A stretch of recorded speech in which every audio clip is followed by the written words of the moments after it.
saw a film, a piece of video of the Rebbe during the meetings that were called Machnei Yisrael Development Fund. And there was a Yid. He was clean shaven, he was without a beard, but he was clearly a Hamish, a Yid. He spoke Yiddish. And he was involved in some project, and I forgot what the project was.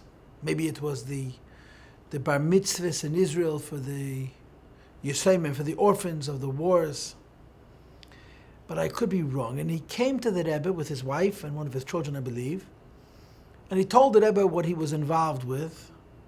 And he very apologetically asked if it would be okay if he can get $1 for each one of the children or the people who were involved in the effort that he was contributing towards. In other words, that the children should be given $1 from the Rebbe by some kind of an initiation or a graduation or whatever it was.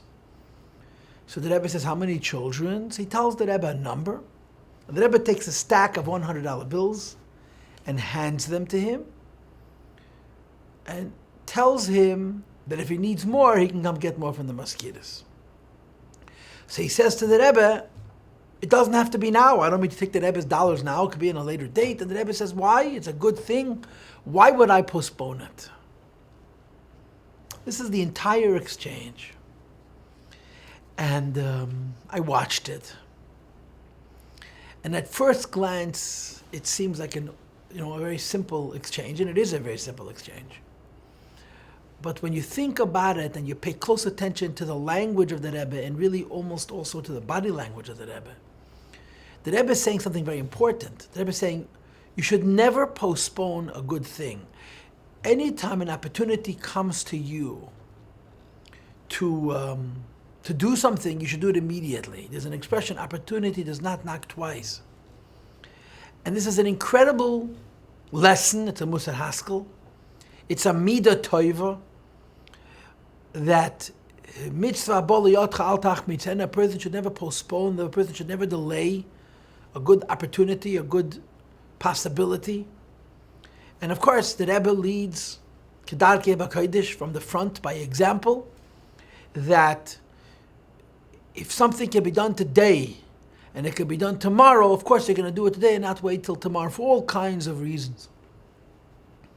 And amongst other things, it's a symptom of zrizas. It's a symptom of alacrity. It's a symptom of a philosophy and an attitude about life that you grab it. You don't wait for life to come to you. You go towards life. An opportunity presents itself. You immediately act on it. Now, I don't know if what I'm about to say is true, but I think it's true. I think that's part of basic human nature. The basic human nature is, first of all, we're all by nature very curious. We have this innate pleasure in finding out things we do not know, exploring things we do not know, taking to some degree even risks, and taking initiative, doing things. Something comes our way, we want to do something about it. Now, I know people, beginning with myself, who often procrastinate, postpone, which seems to contradict that assertion that this is the basic nature of humanity. And I believe, and again, this is an opinion, but I believe that this is a regilus ra. In other words, I don't think a procrastinator is a procrastinator by nature. Procrastination is a midah that you develop, or a midah that you corrode, a good midah that you corrode. Said in other words, there's an idea which is very often discussed in the Maamar of the previous Rebbe, called schlechte regilusen, bad habits. He talks so much about various different spiritual and psychological and human ills. And one of the ills which is high on his radar, which is important enough for him to repeat frequently, is this idea of bad habits. Bad habits are very tragic. They're tragic because they begin from a one-time mistake, whether it's a bad habit of eating too much, eating too quickly, eating at the wrong time, eating between meals. just to name a few, but there's no limit to how many examples you can find for bad habits. But it starts off very benign. It starts off very like, what's the big deal? But when a person repeats a negative behavior over an extended period of time, they become a prisoner to it. They become incapable of escaping it. That's a bad habit. Regilus ra. And of course, a bad habit is so frustrating because you don't mean to be bad. Sometimes a person wants to do something wrong. A person wants to, Rahman al-Islam, sin. Do something undesirable. So he's doing it because he has a desire, he's going to get pleasure from it, whatever the reason is. Regilus ra, bad habit, is exactly that. It's a habit. You gained nothing by engaging in this laziness, this apathy, this lethargic approach when you did it the first time, and suddenly you found yourself incapable of mastering yourself. When you permit yourself to fall into a regilus ra over and over and over and over again, you eventually reach a stage where you have no self-control. And we call that golus. And golus is a terrible thing, and golus has to be overcome. Golus has to be mastered, it has to be cracked, and one has to be redeemed from golus. What do we know about golus and Chassidus? I'll give you some language, some form to, so to speak, help appreciate it. You have in Tanya chapter 19, Tanya Perek Yud Tes, two distinct concepts. One is golus, which means exile, like golus hashchina, and the other is shina, sleep. And the Alter Rebbe discusses at length what's the difference between a person who's in exile and a person who's asleep. A person who's asleep is dysfunctional. But when he is aroused, he's dysfunctional because he's sleeping. When he is aroused, there are no inhibitions. Nothing is holding him back. Golus can mean a person who's wide awake, but he's in a lavush sack. He's trapped. He has no control over himself. The mashal is, like I said before, a lavush sack. Lavush sack means you take material, cloth, that if it's cut and sewn and tailored, it can be an outfit that can contribute to your self-respect, to your mobility and so forth. But don't cut that material, don't tailor that material, don't so just make it into a big bag, put the person inside, the person is a prisoner. That's golus. Golus means I find myself in a situation where I'm fully cognizant, fully aware, and I cannot help myself. A mashal which drives home what golus is in a very concrete way is a person who's in a state of dream. And I've talked about this in the past. When people dream, one of the phenomena of a dreamer is that he cannot move. Everything around him moves, he sits still. And of course the logic of that is because he's laying in bed. And if he experiences a terror situation, someone is chasing him, somebody wants to hurt him, God forbid, the only way he can escape is by waking up. Because so long as he's in a dream, he's a prisoner, he's fixed. And how often does it happen that you try to get away from an enemy and you wake up and then you want to go back into the dream and find out the rest of the story? But it doesn't work that way. But that's what golus means. I'm a prisoner. This Maamar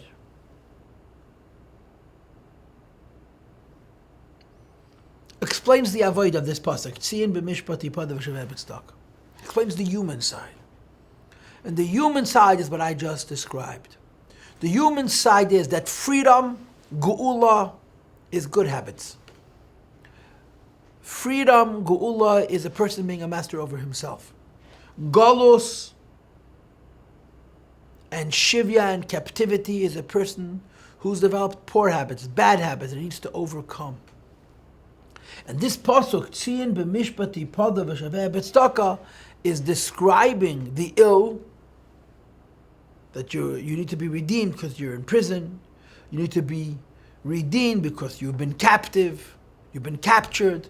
And of course, all of this is metaphor, it's a mashal. And the nimshal for this mashal is that you have imprisoned yourself in regilus rois. And because of these bad habits, you're in no position to help yourself and to redeem yourself. And the pasuk is teaching how one redeems himself, how one heals himself from bad habits.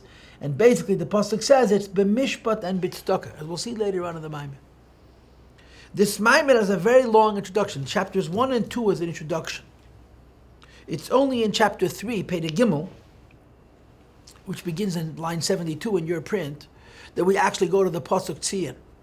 Until that point, the Alter Rebbe is exploring a healthy human being, a person who's not a prisoner, a person who's not done goals, a person who's in fact free.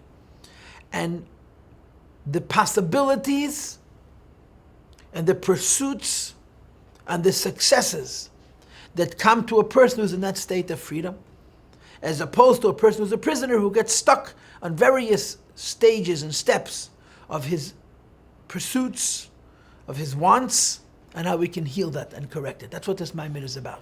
Of course, we are holding now, during the week of Shabbos Chazon, we're in the very beginning of Menachemov, and these ideas, Tzion Bemishpot Tipadeh v'Shaveh B'Stak, of course, are so relevant to the time. We're holding in the 9 days, and the Rebbe teaches us the idea of Mishanichnas of Mimatin B'Simcha. We do everything in our power to find halachic justification for having simcha during the 9 days, and using the time for tshuva and for tzedakah as a means of reversing. The Beis Hamikdash was destroyed because of sinas chinam. It's going to be rebuilt because of ahavas chinam, and so forth. And so much discussion in Chassidus revolves around this pasuk, Tzion Bemishpot Tipadeh v'Shaveh B'Stak. But in this Maamar we're going to explain it al derech ha'avodah. So let's begin. No reason to waste time. Tzion, the pintelet, the point of a Jew. Bemishpot Tipadeh is redeemed through judgment, which we'll see later the Maamar means through Torah. V'shaveha, and the level of the neshama which can be captured, b'tzedakah, can be redeemed through tzedakah. So the Rebbe begins by saying, the pasuk says, and at this point we're going to be discussing a healthy person with good habits, that's not in a state of incarceration and captivity, as we will see in Perek Gimel. So when a person is healthy, the Torah teaches him,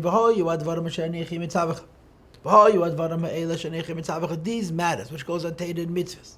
And the Eibush is commanding us Hayom today, you're supposed to bring him down to your heart. Pirush, or the Gemara interprets. What is the meaning of Kol Yom? This is not an allusion only to a particular day, but to every day. The Torah says, the Gemara says, the Chazal tell us that every single day a person has to look at the Torah as if it's brand new. And the Rebbe's question is obvious. How can a human being see the Torah as always being brand new? It's not new, it's old. We've done the same mitzvahs many times, we've learned the same Torah many times, we've learned the same Gemara repeatedly. How can a person look at Yiddishkeit every day and say it's brand new? That's the question. So the Rebbe begins the answer with the following. Yuvan behegdim, the answer can be understood by prefacing first.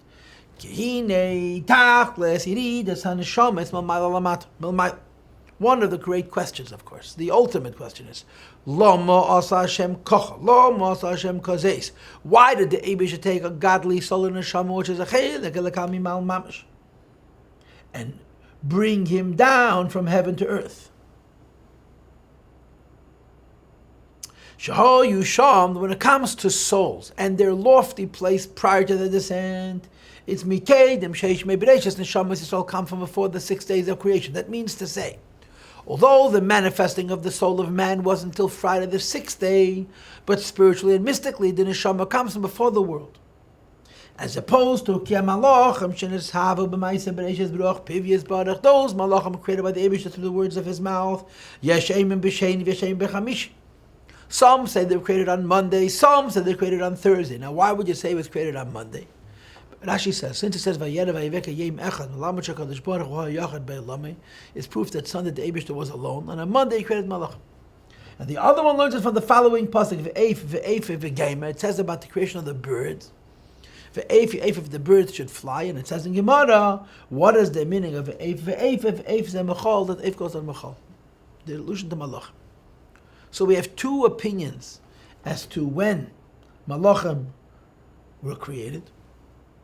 Avla neshamas, what's certainly true is the Jewish souls, because they come from Hashem's thought, maybe they precede the 6 days of creations altogether. When the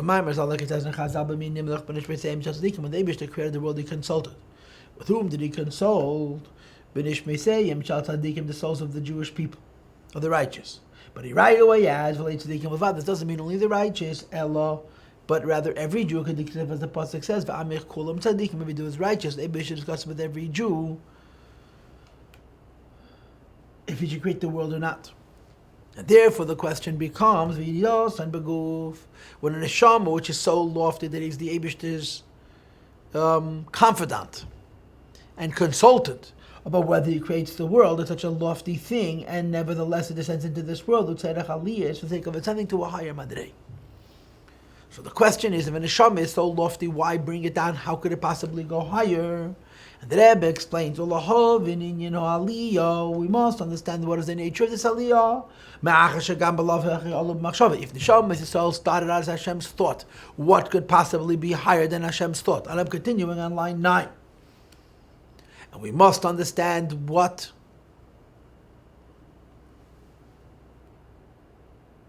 Maile, a neshama, will gain from his coming into this world that will justify Yidid Tzedek Aliyah, notwithstanding how lofty the neshama's heart to start with. Says the Rebbe Lahav and Inyan Aliyah, we must understand the nature of this ascent, if they were in Hashem's thought in any case. So now we're on line 9. And the Rebbe says in order to answer this question. So we have the question of Hayom La'asosam. I'm sorry, B'chol Yom Minecha Kechadoshim. And now we have the question of Yidid Tzedek Aliyah Lama. In order to answer this, the Rebbe continues and he says, Pirush, the meaning of Neshama Shenesata B'Tehedi V'chuli. What is that? Did they start the day with Alakai Neshama? That the Neshama is pure V'chuli. V'hu Tchilas Atfil, this is the beginning of davening. The Rebbe adds Gam Kedim Lasha Yotza. In fact, Alakai Neshama used to be said prior to Asher Yotza. If you open up our Siddur, you see Alakai Neshama after Asher Yotza. But the Rebbe says that in times of the Shas, Alakai Neshama was said before Asher Yotza because Alakai Neshama was actually said in bed. When she goes, so big Gemara Perik Bas the Berachas of Sabach Obez, the Gemara says in Berachas, Ki mitter mishinase, when a person wakes up from his sleep, Eimen Alakai Neshama Nesata B'Tehedi V'chulu, he says Alakai Neshama. And the neshama has 4 levels: Tehera, Brasa, Yitzarta, and Nefachta.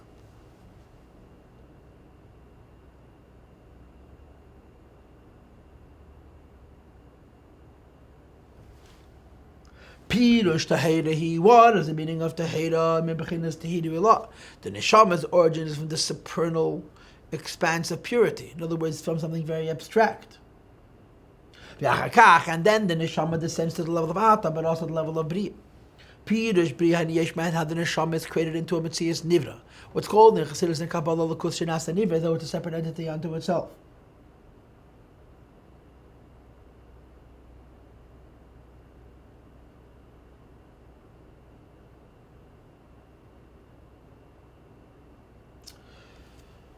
Nafachta be the last level Hashem blows us into us, which of course goes on Asiya. In other words, his slapshus haneshama b'teiches aguf, how the neshama enters into the body in a pneumistic way.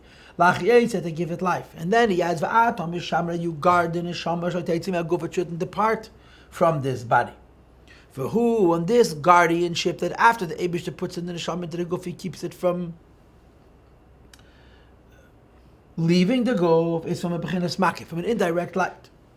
V'kach in a similar way, it is a baruch hu save of Kalam Malcham, the level of Elikus called save of Kalam, protects the neshama that it should remain in the guf.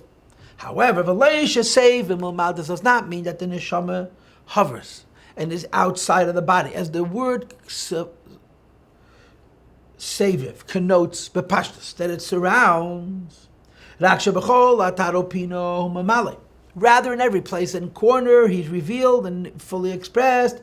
Kislap, Chisachayes Benivra, like the manifestation of life in each creation. So, why do we call it Makif? L'chera, the answer is because it's hidden. Continues the Rebbe on line 16, and he says, V'hinei, we just described the neshama's journey, so to speak, from the level of Tahira, all the way it comes into the guf and is being preserved in the guf. So it says, and they're like neshama that calls man, neshama bekibi, so long as the soul is in the body, meidani. This, of course, is the morning. And what is the meidani? Shekalechad ve'echad. Yochel lehedes ladeshem is able to submit and acknowledge HaKadosh Baruch Hu. This is how the day begins. Maidani. Now the Rebbe mentioned before that in the times of the Gemara, Elokai Neshama was not said where we say it. Right? Of course, there's many nusachs for the Birchas HaShachar. But the way the Siddur is constructed, first you say Asher Yotzar, and then you say Elokai Neshama. In plain English, Asher Yotzar is thanking Hashem for the body, and Elokai Neshama is thanking HaKadosh Baruch Hu for the Neshama. So first we thank Hashem for the body, and then we thank Hashem for the soul. But in the times of the Gemara, it was not that way. In the times of the Gemara, Elokai Neshama took the place of Maidani, which meant that Elokai Neshama was said in bed as soon as the person opened his eyes. In other words, the prayer of Maidani that we say every morning, which is only about 400 years old, it's in a sefer called Seder Hayoim, which is a Talmud of the Arizal, who wrote the Nusach of Maidani, which we have, and incidentally, I believe in the Siddur of Rabbi Yankov Koppel, which is a different Siddur of the Arizal, there's a different Nusach to Maidani, which we do not say. And it's brought in Sfarim, and of course the Rebbe has the famous Sicha in Yonah Shel Teres HaChassidus that explains why Maidani was introduced. Because in the olden times, even when a person woke up from his sleep, his body was clean, and he was able to make a bracha. We, because we're on a lower level, a person wakes up in the morning, he's not able to make a bracha until he washes his hands, until he covers himself properly, until he rinses his mouth, and so forth. But in ancient times, Elokai Neshama was what you said immediately, even before Asher Yatzar. Before you thanked Hashem for the health and the order of your body, you thanked HaKadosh Baruch Hu for the Neshama. And you spoke about the source of the Neshama is being preserved in the body, and then you said, Maida'ani. So the Rebbe says the beginning of a person's day is Maidani, and then he continues. You begin by saying Maida, which means I submit, I acknowledge, I accept. And then you say Baruch Atah Havaya, you have to give a blessing, or you have to draw down godliness. So the Rebbe says you begin with Maidani Lefanecha, and then you follow it up with Baruch Atah Hashem. Says the Rebbe, the Baruch Atah Hashem that follows the Maidani is Madrega Gavei Yesim Bechinas Haidah, is considered a higher level than the initial submission. You'll see momentarily that this bracha about which the Rebbe is speaking here is the Shmoyne Esrei brachas, is the 80 brachas of Shmoyne Esrei. You begin with Maidani with submission, and you're going to climb a ladder, which is going to culminate in Baruch Atah Hashem. And of course, the concept is, as we all know, that the davening is compared to a ladder. Sulam mutzav artzav reisha magia hashamayma. The very first rung, the very first step of the ladder is Maidani. The ultimate step is Baruch Atah Hashem with Shmoyne Esrei. And there's a critical difference between all of the rungs of the ladder from Maidani until Shmoyne Esrei and the Shmoyne Esrei itself. And what is that? That all of the rungs of the ladder from Maidani till Shmoyne Esrei were climbing upwards.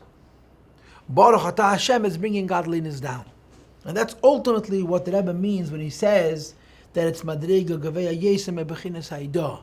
First, you climb, and the initial step of the climb is Meida'ani, and then there's Psukei Dezimra, and there's Birchas Kriyas Shema, and then there's Kriyas Shema, a variety of different steps, a journey from a lower level to a higher level.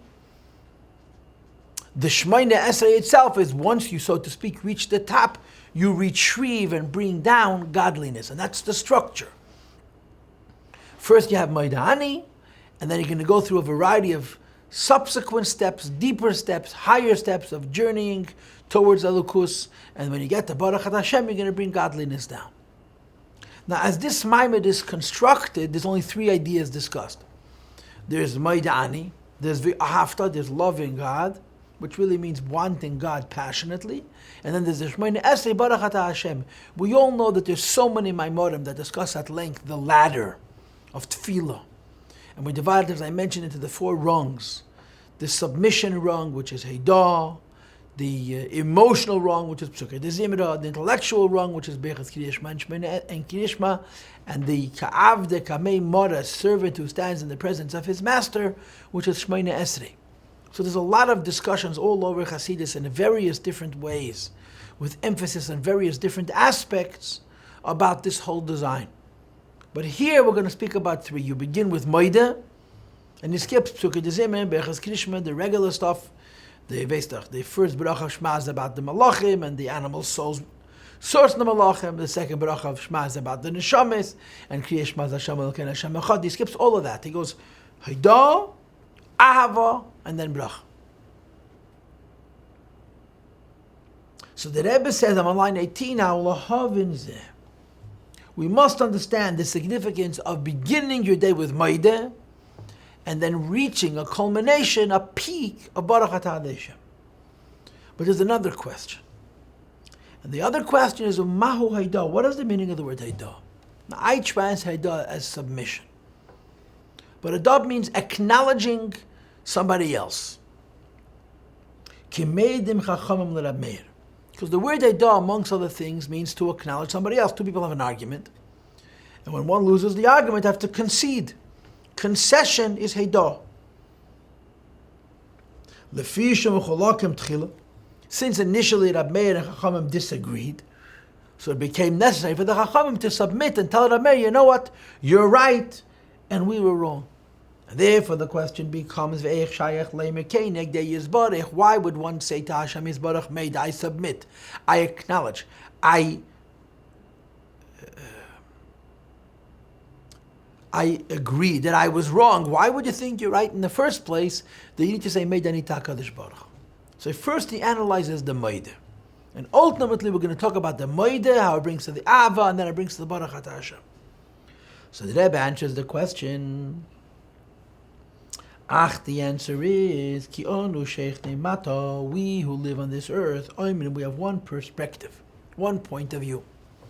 Now what follows is a short version of a classic idea in Chassidus. There's a discussion which is found in Chassidus many times and at great length, but I believe that the Alter Rebbe talked about it only very briefly, and it's the Mittel Rebbe who developed it, and later Rabbeim it becomes developed more and more and more. That's the concept of Kel Deis Ad Hashem, that there's two Das Elyon and Das Tacht. There's a higher awareness and a lower awareness.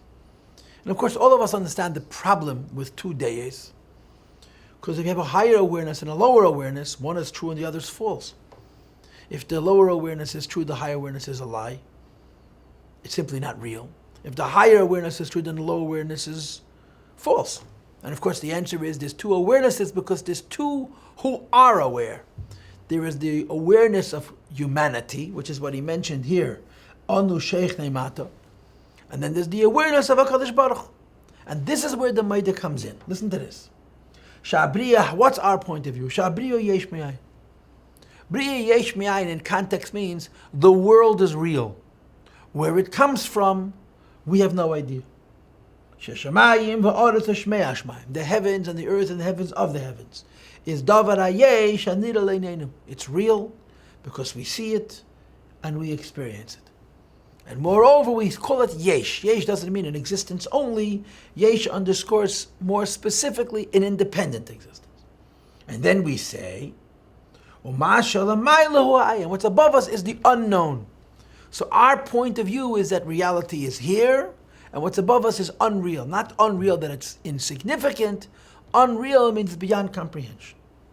Says the Rebbe Aval, however, it's Yizbarach perspective, who is the other way around. Min masha from our point of view. From his perspective, everything but him is insignificant and inconsequential, and therefore, the lower levels, the lower something is, the more insignificant it is. While he is the true yesh.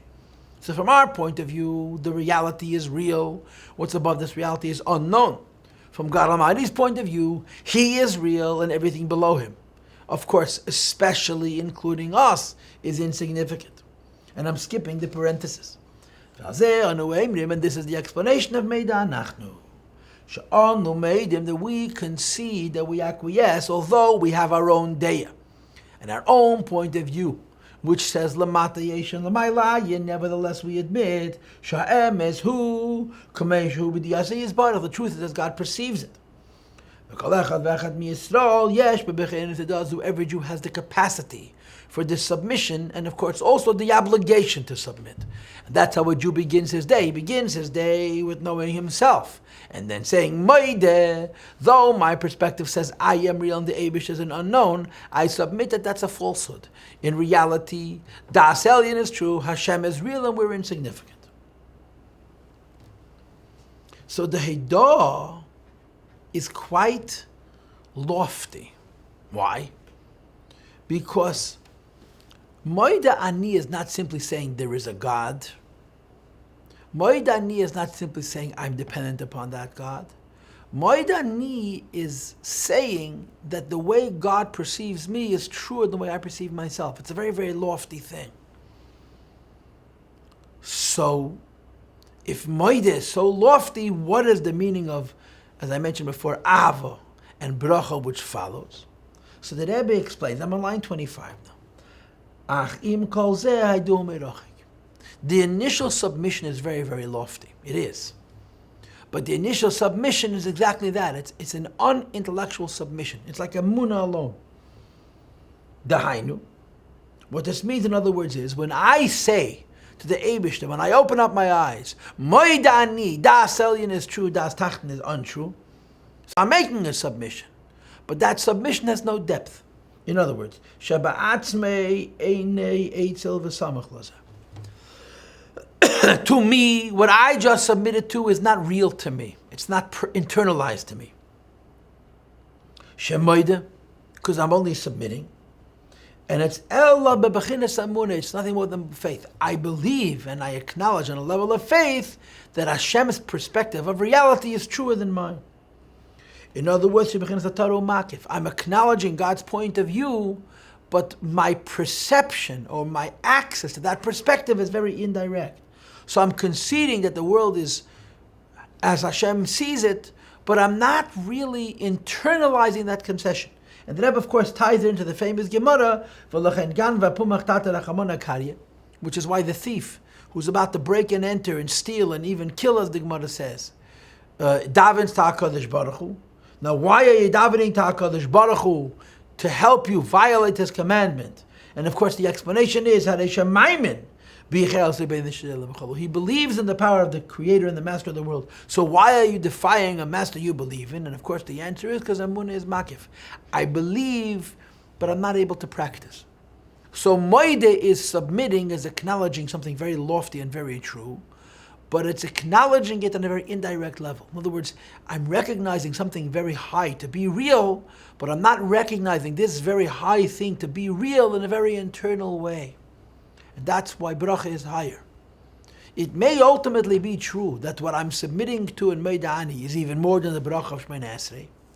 But in the bracha of Shemona Esrei, I'm not just submitting to something on a level of faith, I'm reaching it intellectually and emotionally and spiritually. Ava bracha gilui, the meaning of the word bracha is that I reveal. In other words, I bring into my mind, heart, and senses the perspective of atahavaye, which means that I intellectually and emotionally and spiritually am relating to the godliness of bracha. And he brings several examples of Yishmael b'ni Barcheni, you have in the Gemara, that Hashem says to Yishmael, Kein Gadol, to give him a bracha, and this means to bring him down in a state of gilui. And the same is true also, like it says in the Tilim Baruch, you want to bring godliness down from a high level to a lower level. You come down from the concealed world to the revealed world. So the word bracha connotes something quite different than heidah. It may be that what I'm moide and heidahing is something truer even than the bracha. But whatever it is I'm blessing, means I'm bringing it down to myself. Of course, you've heard this question many times. The idea of giving HaKadosh Baruch Hu a bracha is an insult. You're blessing God. Come on, give Nefesh bracha. It's reminiscent of a story with the Rogatchover. I'm sure I told this to you already. That it's brought in the Sefer of the Rogatchover by Baruchov that the Rogatchover woke up one day, had a very difficult Rambam, or actually I should say differently. The Rogatchover used to get up every morning and open up a Rambam and say, Good morning, Rebbe. Good morning, Rebbe. And the story was that he was learning a particular issue, and he had a very difficult question. And he was struggling with it until he found that Rambam, that the language of the Rambam answered his question. So he said to the book, Lying Leben Zolster, you should live long. He spoke to the book. The Rambam had passed away 700 and some years before the Rogatchover, and he's giving him a bracha, farichas yom, giving the Eibishter a bracha, giving God a blessing. So of course, usually we interpret it as a shvach, as a praise. But in Chassidus, bracha means hamshacha, to bring godliness down. So bringing godliness down means two things. The godliness which is bring downable, close enough to be brought down, and that when it's brought down, it's internalized and it's transformative. So the moide may be acknowledging something very lofty, but it's very, very, very indirect. I'm only admitting, I'm only believing. And the bracha is much more meaningful and internalized. V'hainu. And how do I go from moide to bracha? And the answer is because in the interim you have many steps of davening, including Krishma. And as you see momentarily, that Krishma begins with Shema Yisrael, with the meditation, with the contemplation of the greatness of HaKadosh Baruch Hu. And then a ahava, a want for HaKadosh Baruch Hu. That's what the word ahava means, desire. Which is then satisfied with the following. The way Chassidus explains that Shema means to his banin, to be contemplate the greatness of HaKadosh Baruch Hu. V'yafta means when you do a contemplation of God, you develop a want for God, a thirst. And as the Maimorim bring, it's a thirst which is the imchalei chafatzti, which seems unquenchable, unresolvable. And the answer is Torah and mitzvahs. V'hayu advarim ha'elu adivin Torah because of medaber. Through Yiddishkeit, you actually get the godliness that you want and the v'yahafta. That's what the Rebbe is saying. Shayidei mitzvahs v'Torah. When I learn Torah and do mitzvahs, mamshichem gilu b'nefesh, I bring that revelation in my soul. So how do you go from moed to heidah, shema, v'yahafta, and then v'hayu advarim? Shema is a meditation, v'yahafta is a want. So I'm not satisfied with the simple submission. I'm actually engaging my mind and my heart to relate to the godliness in a much more internalized, and much more transformative type way. And it brings me to have a want for him. And I satisfy that want, I bring him to me in Torah and mitzvahs. And skip the parenthesis, I'm going to line 32. However, to get to the godliness of Torah and mitzvahs, which is already part of the bracha, the bringing godliness down, the Shmeina Esrei, as I discussed it before, you have to first have a want for HaKadosh Baruch Hu, and want is the word ahava. As it says in many Marei Chasidis, that the shayrish of the word ahava is the three letters aleph, beis, hey, ava, which means to want. Every love is want. Shaydei is that when a person wants God, when later says the Shmeina Esrei, he gets God. And the same God is getting in Shmeina Esrei is also the V'hayu Advarim, Torah and mitzvahs. Brach is v'amshachat baruch ata ad Hashem v'geimeh v'chuli, you're bringing down godliness v'hainu shebein b'chinas haidolah b'chinas brach. This means, in other words, in order to go from this submission, from the initial acceptance, which is called moide, which is the first step in climbing the ladder from the bottom to the top, to the bracha, which is Shmeina Esrei, bringing godliness down. You have to go through various different steps, and the step that Rebbe chooses to prioritize in this mind bit is the ahava, the love which comes in between. So although really the Rebbe is going to say more than 3 steps, because in order to have love you have to have meditation. But the 3 points that he, so to speak, prioritizes is the heidah in the beginning, the bracha, the bringing down the godliness, the Torah and mitzvahs in the end, and the want for godliness in between. And we're going to skip to line 36, Sif Beis. All of us understand that love does not happen in a vacuum unless you're the biggest tzaddikim, like it says in the Akdom of Shara Yichet V'Emunah, Simcha tzaddikim b'dei Shem. Ordinary people don't have a love for HaKadosh Baruch Hu except if they are ma'asa, they force themselves. Who are they is bonanus? It requires contemplation. Shema Yisrael, a Jew considers, contemplates, pays attention to Achdas Hashem. And then, of course, after we pay attention to Achdas Hashem, which is a higher level, we bring it down to a lower level. Baruch Shem Keved Malchus Eliyei Void. And as this Maimon is going to develop, there's going to be an interplay between Shema Yisrael and Baruch Shem. Although he's not going to call it Shema Yisrael and Baruch Shem, he's going to call it Seviv and Mamale, but it's in effect the same thing. I've discussed it with you many times in earlier classes.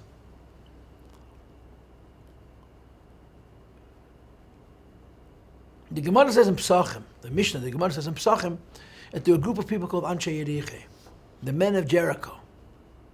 And Hayu Koyerchim Eshma, they would rap Shema. They would rap the Kriya Shema. And one of the interpretations of Koyerchim Eshma is that they didn't say Baruch Shein Kved B'chus Leilavad. Of course, that's the Gemara in Pesachim that brings the Gemara that Yankov asked his children on his deathbed if they're all kosher, and they said to him, Shema Yisrael Avinu Hashem Elokeinu Hashem Echad, and Yankov Avinu answered, Baruch Shein Kved B'chus Leilavad. And the Gemara says, since it's not written in the Chumash, it's only from Yankov Avinu, we say it, but we say it in a whisper. The people of Yeriche skipped Baruch Shem. Why? Simple. Hashem Elokeinu Hashem Echad is the Yichudei Allah, is a higher level, like it says in Sharichas B'Emunah. Baruch Shein Kved B'chus Leilavad, there's a lower level. So they said, when a person declares a higher unity of God, why would he then descend to a lower level unity of God? You start with the higher level, stay on the higher level. And the Gemara implies that Hayya B'Tzei Chachamim, their choice was acknowledged as legitimate and correct by the Chachamim. And nevertheless, we don't imitate the Anshe Yeriche, we do differently than them. Although the Mishnah says that he did this, and it's understood that it was considered a desirable thing, we nevertheless add Baruch Shem. Why? Because they were very, very big tzaddikim. And we're not such big tzaddikim. When they said Havaya Lakein Havaya Echad, which is Yichudei Allah, they were there. And the V'yahavta was on that madrega. But Anoshim Kerkeinu, people like you and I, when we declare Achas Hashem at the higher levels, philosophically we're all experts, but practically we don't live it, we're not there. Like the Alter Rebbe describes in the Gersa Kedish test. You close your eyes, you say Hashem Elokeinu Hashem Echad, there's only God. Then you open your eyes and the world appears, and the Eibush, the Rachmana Litzlan vanishes. So we say Baruch Shem Kved B'chus Le'elam Vad, even though it's lower than Shema Yisrael Havaya Elokeinu Havaya Echad, because at least Baruch Shem we could relate to. So when we're meditating on Baruch Shem, we're relating to godliness, but relating to godliness on a level that can touch us and ultimately bring us to a V'yahavta. And that's what the Rebbe now says. Pirush. The way the world was created, it was created from a non-existential being into an independent existence, which is the meaning of the word Yesh Me'ayin. And as you see soon, this entire process of creating a world Yesh Me'ayin, not only is the world insignificant to HaKadosh Baruch Hu, but the Ayin, which is the source of the worlds, also is insignificant to HaKadosh Baruch Hu. And that's what the meditation is. Kamesha Kosov, as we say, Baruch Shem Keved Malchusei L'Yelevad. Baruch means Hashem brings down. Shem Keved Malchusei. All three of those words mean a ha'ara, da ha'ara, da ha'ara, a ray of a ray of a ray, a trace of a trace of a trace of the greatness of HaKadosh Baruch Hu La'olam into the world. Va'ed b'chaluf yasin echad. There should be a lower achdos. And he explains. Shebechinas Malchusei. There's a notion of Hashem being a king, and the garment of kingship is called Hashem Malach Yez Lavish. It's a garment. Mashanikra Melech Aleim, the idea that Hashem is functioning as our king, says the Alter Rebbe, She'eni Bechinas Atzmis. That's not Hashem as he is by himself. That's a, so to speak, garment over HaKadosh Baruch Hu called Malchus. Hu HaMachaya Kol Eil Masayenim. It gives life to all the higher worlds. So there's a notion of Hashem being a Melech. But then he says, Umemshaltecha Hi Lamatam Bechinas HaMaluch. On the lower levels, on the lower worlds, you wouldn't even call him a king. Even as being a king is only a ha'ara. But as being a king is in the higher world, because Malchusei Beratzin. A person is a king because the nation chooses him. In the lowest worlds, he's not a king, he's a dictator, because we're not even interested in him. And he imposes himself upon us. He pushes himself on us. And that's the meaning of the word Memshala. He dominates us by force against our own desire. Which is even a lower level, which is a peripheral level of his kingship. This has to exist in each generation. And he explains, there are certain generations, the people are all evil. Like, for example, the generation of the flood, where they refuse to acknowledge God and to accept his kingship by choice. So in those times when nobody on the planet is prepared to do what other Marishan did, how do the worlds exist? And what kind of relation does God Almighty have with his world? They still live, and they live because he dominates the world like a dictator.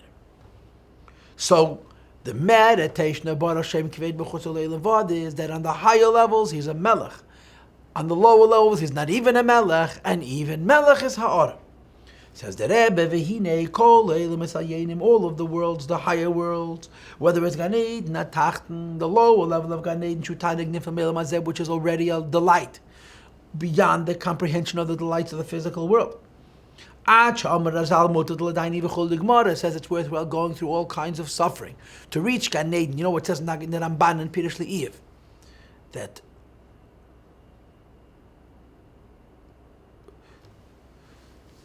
all the Yisurim of this world cannot compare to one moment in Gehenna. And nevertheless, mutav de l'dayin, it's worth to go through Gehenna, v'leis d'alma to also to come to even Gan Eden Atacht. And then the Rebbe says, v'yesh eid aliyas and case, and above ascending from this world to Gan Eden Atacht by going through Gehenna, there is a further ascent from the lower Gan Eden to the higher Gan Eden. And of course, how many Gan Edens are there? There's level upon level upon level indefinitely. Says the Rebbe Kul and Havorak mevachenes malchusi yisbarach. All of these infinite levels of infinite Gan Eden all come from Hashem's Malchus, and Malchus is only a ha'ara. Which is why creation is called a being, which appears from a non-being. Because the way David creates all of the creations, who mibechinas from such a level, shu ka'ayim ve'efet, which is ta'kadosh baruch Hu insignificant, she'ein enak bechin ziv ha'aram and yisbarach, it's only a ray and a trace of His presence. As far as Hashem is concerned, v'hu bechinas amidat mechosi yisbarach, which is us malchus. So here there's an interesting idea. We say yesh me'ayin.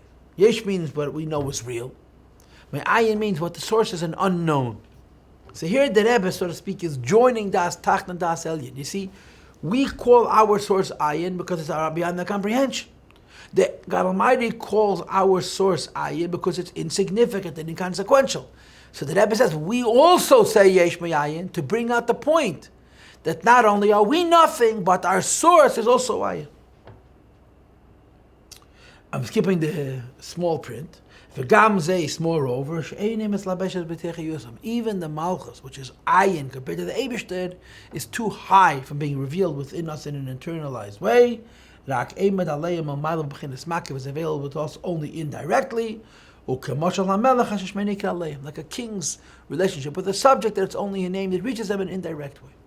So you're doing a meditation, and the focus of the meditation is not Hashem Echad, because Hashem Echad is the meditation which cannot live. The meditation is Baruch Shem Kved Malchus, which means Hashem creates us, and He creates us every second, and He creates us from His Malchus, and this Malchus to Him is completely inconsequential. Says the Rebbe, after a person appreciates that all of reality is only from Malchus, all of reality is only from Ha'ara, he then contemplates that there's something higher than it. And again, the language we're about to have in the Maimed is going to be that the Malchus is like Mamalek Kalalman, and the Hizbondus is going to be in something higher than Mamalek Kalalman, namely Save of Kalalman. But you could, for the sake of uniformity, also say you just meditated that you have been created through all of these steps of Tzimtzum, and Baruch Shein Kved Mechus Leilam Vad, but you're also able to meditate on Havaya Lakein Havaya Chad, which is a much higher Madrege. And the Rebbe says, that's the chain reaction of worlds, the order of worlds. The creation of the higher world. And then, of course, on the lower world, it's not even called Melucha. It's called only Memshala. And you appreciate the fact that the entire vitality of all the creation is only from Malchus and only from Ha'ara. But in this world, which is, of course, the lowest of all of the worlds, you suddenly gain access not only to Melucha, which is higher than Memshala, but to Echad, which is higher than Baruch Shem, to Save of Kalam. Because down here in this world we can do not only mitzvahs, but also tshuva, you can bring down the kind of godliness which is altogether higher than Malchus, and therefore altogether higher than any of the worlds. So first of all, as far as Ishtalshlus is concerned, the higher levels of Melucha, the lower levels of Memshala, and the role of Ha'ara. And in this world you can bring down Atzmas. And then he says, another way of saying the same is when a person is trying to get close to HaKadosh Baruch Hu in the spiritual world, it's impossible to ascend to God. It has to be gradual. First there's the cleansing before Gehenna, and then there's Gehenna. Then there's Gan Eden, Tach, the lower Gan Eden. Then Had, they know the river, fire which separates and cleanses and makes us forget the lower Gan Eden, in order to ascend to the higher Gan Eden. And then, of course, you have Gan Eden, Aliyim v'chuli, Kim Mishpat Haroi, according to one's worthiness and deservedness. And the Rebbe says, Lefisha b'bchinas mamale. All of this is mamale kalam. There's a journey, there's a process. And the very highest Gan Eden and the very highest world is still only mamale. Again, in this world, just like in this world, you can reveal Seif of Kalalmin. In this world, you can raise yourself to Seif of Kalalmin. In other words, there's Hamshacha and there's Halah. What is the Halah of Seif of Kalalmin? That a person can change himself spontaneously, instantly, through the process of Tshuv. Lamaila, there's all kinds of spiritual ascent and growth, but it's gradual and systematic and contained. In this world, you can do Tshuv. And of course, tshuva is a very special thing. It says in Ramban, all mitzvahs come from Shem Havaya. Tshuva comes from Anechi, which is higher than Ishtalshalos. And one of the ideas which is so familiar to us in Deir HaShvi, because the Rebbe talked about it so many times, is the concept of B'shai Techodo B'rig Yechodo. Tshuva takes no time. Every mitzvah exists in time. And if it exists in time, it has a shir. Kidei Hilach Daladamis. You should be able to say Shalom Rabbi and so forth. Tshuva takes no time at all. And the Rebbe, of course, connected it to a story that I believe the Rebbe himself witnessed, that the previous Rebbe was on a train in Berlin, in Germany someplace. And the heads of the community were with him, seeing him off. And of course, as can be predicted, the Germans are very precise, so they kept looking at their watches. And they told the Rebbe, nach geblitten eine Minute, there's 1 minute till they have to leave the train so the train can depart. So the previous Rebbe, without hesitating, responds, you have 1 more minute, you can do tshuva, because tshuva takes no time at all. But tshuva can only be done in this world, not in Gan Eden. We see the spontaneous possibility for tshuva. Shaladin, as the halacha is, one betrothed gives Kedushin to a woman on a condition. And of course, the halachas of Tnayar, if you don't meet the Tnai, the Kedushin is nothing. And if a person betroths the woman on the condition he's a perfect tzaddik, Bukadeshes, she's married to him, afilu Rasha Gomer, even if he's a perfect Rasha. How could a perfect Rasha say, you're married to me on the condition that I'm a tzaddik and they should be married? And the answer is, Shema Hira Tshuva Pechuli. Maybe for a moment did Tshuva, because Tshuva takes no time. And you do Tshuva, you become from a Rasha Gomer to a tzaddik gomer, and that can only be in this world. Because only down here there is Seif of Kalam. So the Shema Yisrael Havaya Echad and the Baruch Shem are meditating what's happening in the higher worlds, and then ultimately it's meditating that in this world you have more than anything you can have in the highest world. You can access Seif of Kalam. And the Rebbe continues to say, which is why it says in Chazal Yofa,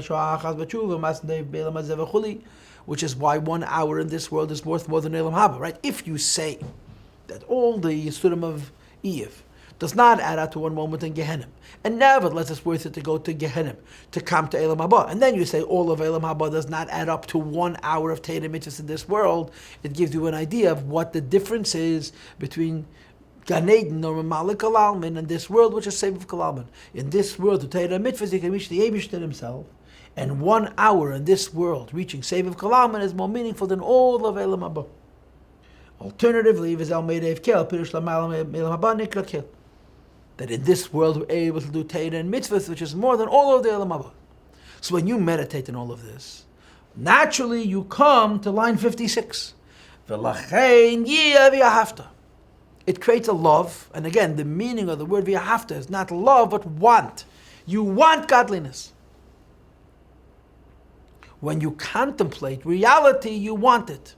Or to say it alternatively, when you realize how low this world is, and the opportunity this world provides, you want to take full advantage, and there's energy and passion, and that's why it's called love. And the love is b'chol nafshecha, with all of your soul, in other words, b'mesiras nefesh. Your desire for HaKadosh Baruch Hu was to the point of sacrifice. In other words, you want him so much, you ache. You want him so much and you ache. It's like as if a want that can never be satisfied. And the Rebbe says,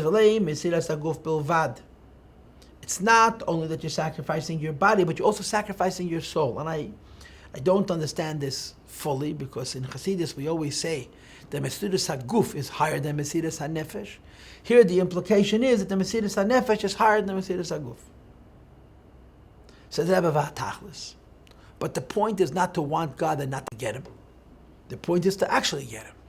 When do you get him? You get him in the V'hoyu Advarim Ha'ela Shanechi B'tzav Chayim, which is Torah and Mitzvahs. In other words, you get him in the Baruch Atah Havaya, which is Shmeini Esrei. Lahamshech Etzev Baruch Hu Haseviv Lamata. You want godliness, and then you access and bring this godliness down, and this is V'hainu Ayedei Torah Mitzvahs. So this V'hoyu Advarim Torah Mitzvahs is the same Baruch Atah Havaya we had before. So like I told you, many Maimorim will give us different emphasis when we talk about the structure of tefillah. Our Maimon gives us three. Heidah, Ahava, Bracha. Heidah, I acknowledge the truth. Ahava, I do a meditation which makes me desire the truth. And Bracha means I bring this truth down. And that's the words. V'hayu advarim ha'eleh, shanechi mitzavecha. The Eibishter gave us Torah mitzvahs, through which we could bring godliness down and satisfy the v'yahavta b'chol nafshecha hayoim. Today, interprets the Rebbe.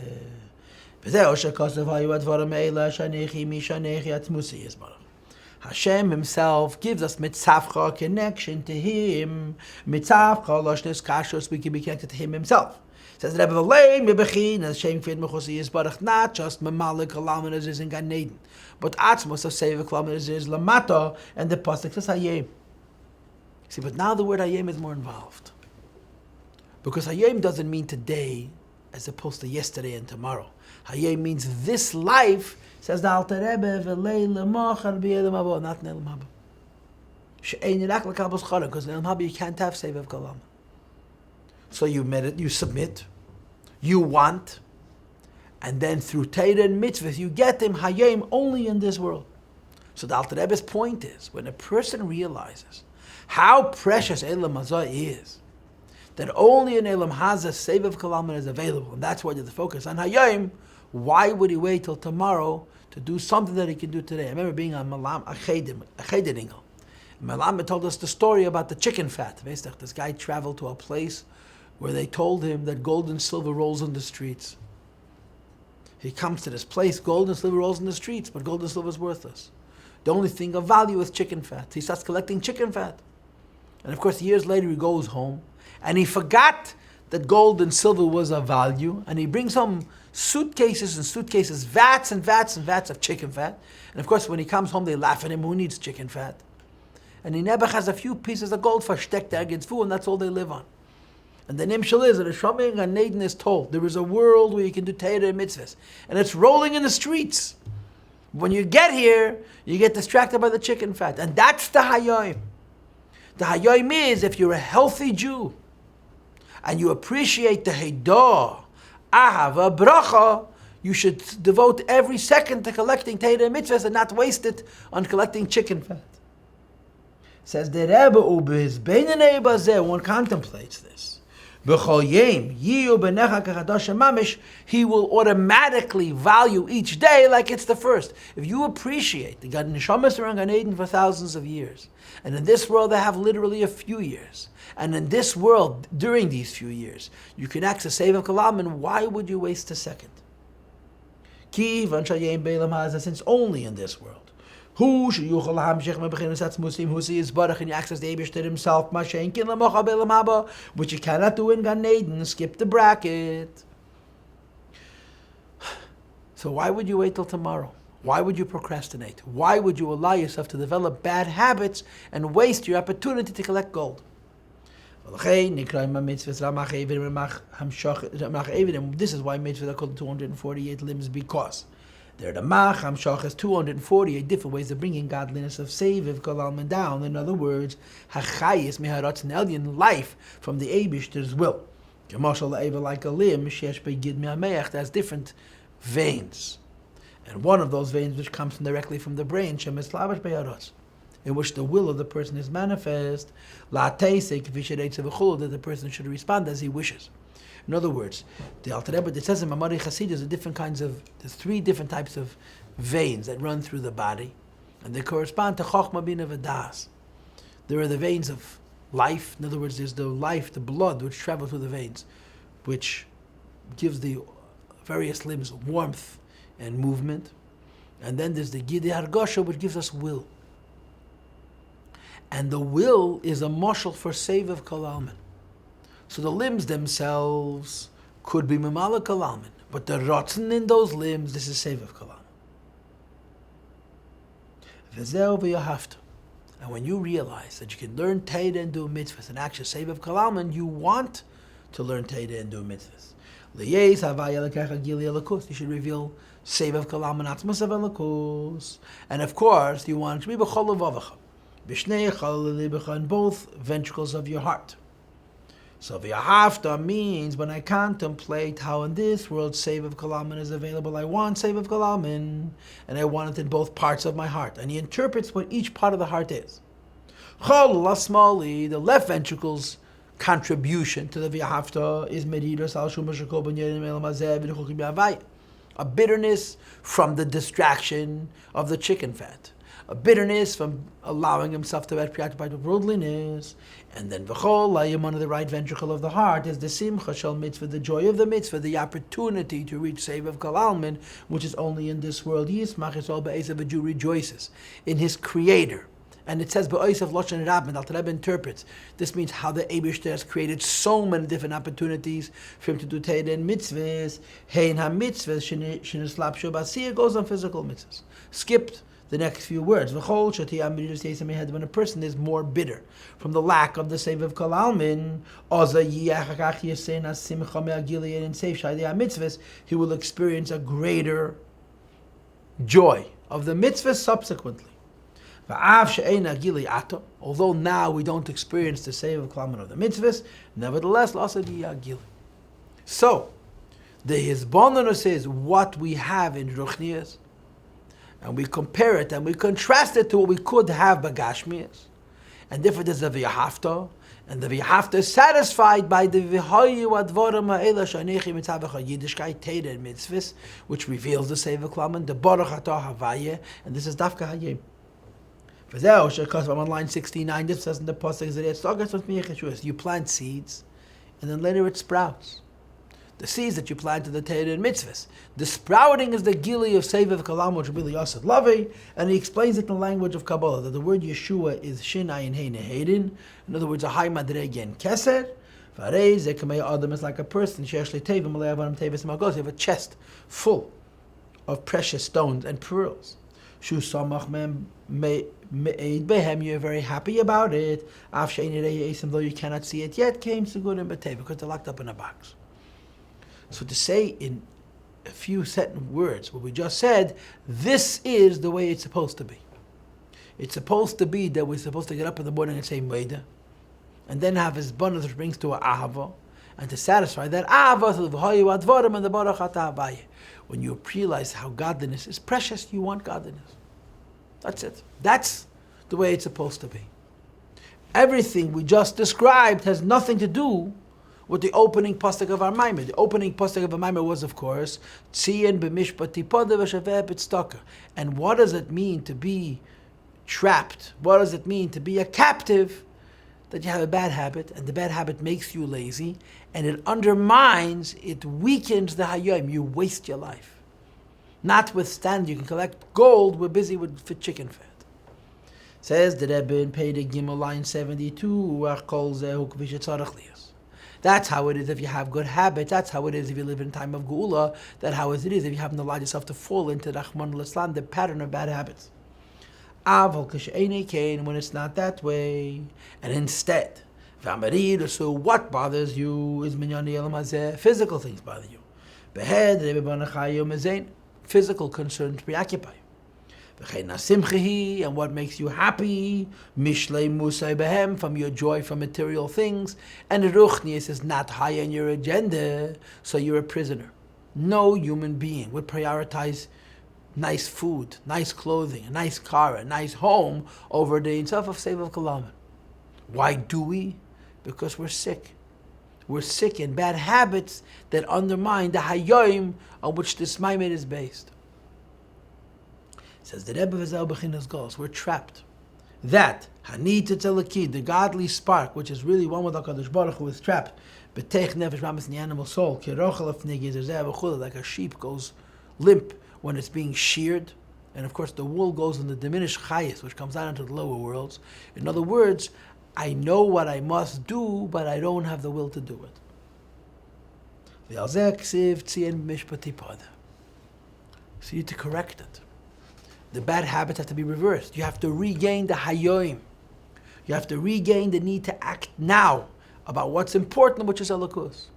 And how do you heal the departure from this hayoim? And the answer is Tzion Bemishpot Tipadeh v'shaveh v'tzedakah. And briefly, Tzion goes on the higher levels of the neshama, Shaveh goes on the lower levels of the neshama, and the difference between the higher levels of the neshama and the lower levels of the neshama in Golos is the higher levels of the neshama in Golos become hidden. The lower levels of the neshama in Golos become contaminated. And you bring back down, you re-reveal the higher levels of the neshama through mishpat, and you redeem and you uplift and you purify the lower levels of the neshama through tzedakah. Says the Rebbe, Tzion is Lashon Siman. The word Tzion goes to the highest levels of the neshama, the essence of the neshama, because it's a siman and a siman, the siman on the Eibishter. V'hain the b'chinas pnimis, it's the higher levels of the neshama. V'ava tivis v'ava pnimis hamu'esteres v'leiv ish Yisrael. In other words, our relationship with HaKadosh Baruch, which is higher than reason, skip the parenthesis, v'gam hi b'gol, there's also exile. But as I told you a moment ago, the exile, the higher levels of the neshama, is not that chas v'sholom, it's trapped in gol sashchina, but rather kucha b'richu saluk l'yel. And therefore, the way you bring it back down, you retrieve it, is v'tipada, it's redeemed and brought back down to be revealed by mishpat. And what is mishpat? Torah. Hi, no halachas, it's laws of Torah. Ketaguma, like we find in the pasuk al pasuk, but mishpat addition, ka halacha katmais. That the word mishpat means halacha. Torah and specifically halacha. Hi, no masha om razal, like it says in the Gemara, ein agos miskansis al b'schus mishnayis. Mashiach comes with the chus of Torah in general, and the chus of halacha in particular. Shenem, as the pasuk says, gam ki yitnu bagoyim v'gemer, even where amongst the nation the Torah is a light, ki ha Torah eir. So Tzion Bemishpot Tipadeh means if a person lost his sensitivity to the v'yahaftan, to the hayoim, there's no urgency about ruchni is the kemaras. It's like if I can do it today, I can also do it tomorrow. And the lack of sensitivity of the pricelessness of Yiddishkeit, the solution, as far as Tzion is concerned, is learning more Torah. Torah will retrieve, will bring down into your consciousness the Tzion. But then you have the Vishaveha, this goes on the levels of the Neshama which get dirtied in Klipa, they have to be actually removed and cleansed. It says the heart, which is not departing because of this Gullus, but it's becoming contaminated, it's becoming dirty, it's becoming sunken Klipa in the Gullus.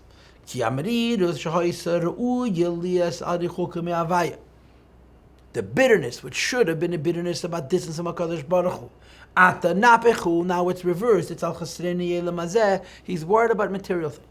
That joy that he should have had from Yiddishkeit, instead he's going to enjoy from physical pleasures. They're captives. Tzion is not really a prisoner, although he uses the word golus. Tzion is really not revealed, and Torah reveals it again. But Shaveh, the parts of the neshama which are actually contaminated, need to be corrected. It says the Rebbe Mashenkin Bechinas Tzion she'ein bechinas u'baliyuma, that Tzion is not really exiled. Vehema, so these lower levels of the neshama which actually become contaminated, for them Torah is not enough, and for this you have to have yipada b'tzedakah, charity. Tzedakah heals. Why does tzedakah heal? There's various reasons why tzedakah heals. And the first one is Rachmanas alani, because when you give charity, you're having a Rachmanas on the Eibishter, on the person, on the poor person. And of course, when you show mercy to somebody else, Rachem Aleinu, Hashem shows mercy to us, and the mercy of HaKadosh Baruch Hu plucks us out of this heaviness, sprays us clean, and gives us back our our consciousness, our deliberateness, our nowness, our hayoim.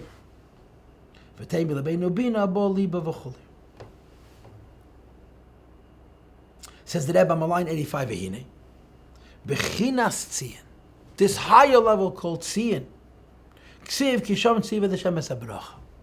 That's the concept of bracha. Like it says in Zayar, in a variety of different places. So, Tzion is bracha. Bracha meaning to say the culmination of the process. In this Maimah we have Haidah Ahava bracha. You want to bring the Eibishter down. Tzion is bringing the Eibishter down. Vishaveha is creating the Haidah and Ahava, which will set up the Tzion that it should be brought down. So the tshuva, the correction of the wrong, has two aspects. Tzion, the bracha, which is the end of davening, is brought back down through Torah. And Vishaveha, all the initial steps of davening, which I'm distracted from by materialism, are healed after through tzedakah. So go down now, please, to line 90. V'hine, Torah comes from Chachma, which is level of bracha. Lochein Tzion shu bechinas bracha is Bemishpot Tipadeh. Since Tzion is healed through Torah, and Torah is Chachma, and Chachma is bracha, therefore we re-bring down the bracha. We re-bring down the godliness of Seva Klam through Torah.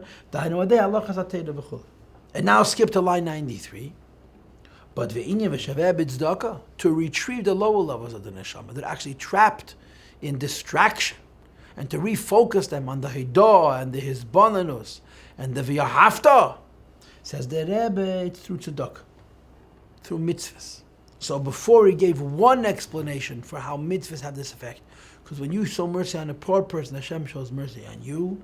And now he says the second point, which is a Maamar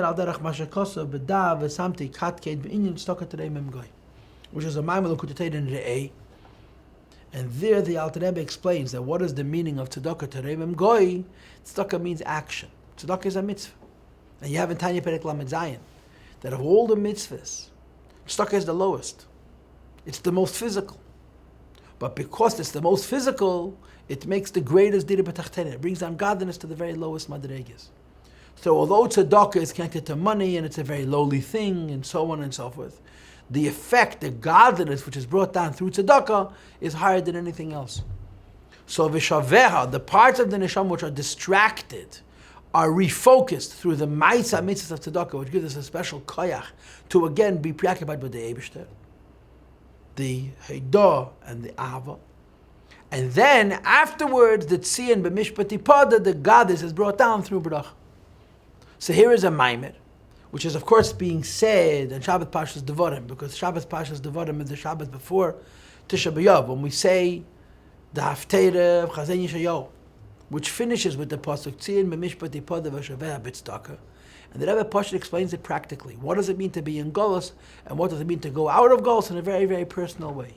To be free is to have the initiative and the quickness for the Hayoim, and to be a slave is to have compromised that Hayoim, and you regain it through Tzion Bemishpot Tipadeh v'shaveh b'tzedakah.